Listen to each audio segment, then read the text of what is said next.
Hi, I'm Katie McClelland of De La Soul Yoga Studios, and this is a video tutorial on Purvottanasana, or reverse table position. So this is a really important pose to incorporate into your classes because we do so much forward folding in our daily lives and on our yoga mats that we need to counter all that forward folding with some chest openers and with some back bending.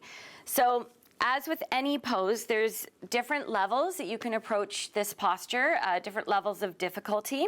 So let's first start off with just the knees bent and the feet flat.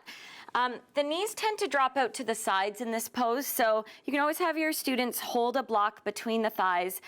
I prefer block on its medium width close to the knees as opposed to a block on its most narrow width high up between the thighs, because can you see how my knees are knocking inwards? And we don't want the knees going in, we want the knees in line with the middle toes. So I feel like this position here facilitates that a little bit better. And then I'll take my hands back. This hand position can be tough for some people. You'll see people wanting to turn their hands out. Try to encourage them to have their hands pointing forwards. If they need to turn them out a little bit or take the hands wider apart, that's an option too.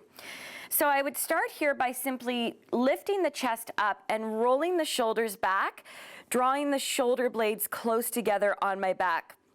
And I may not even take it any further than this. So this might be as far as I go, and I just squeeze the block and I take some breaths here, and then I could release the pose.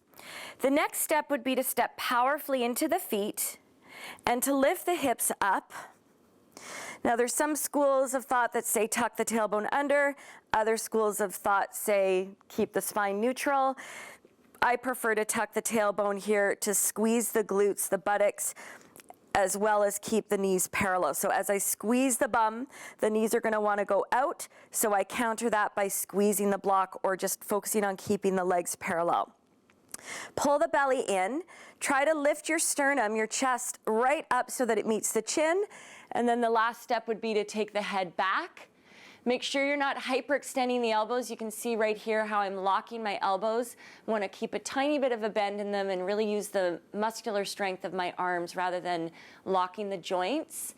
And I also want to keep my toes spread wide and use the entire surface area of my feet rather than letting the feet kind of curl up like this. You'll find there's a tendency for that to happen. And then to come down, I drop the chin, and then I bring the hips down. So let's look at a couple of other options here. You could do this with your legs straight, and again, just begin here with your chest lifted. You don't have to go any further than this.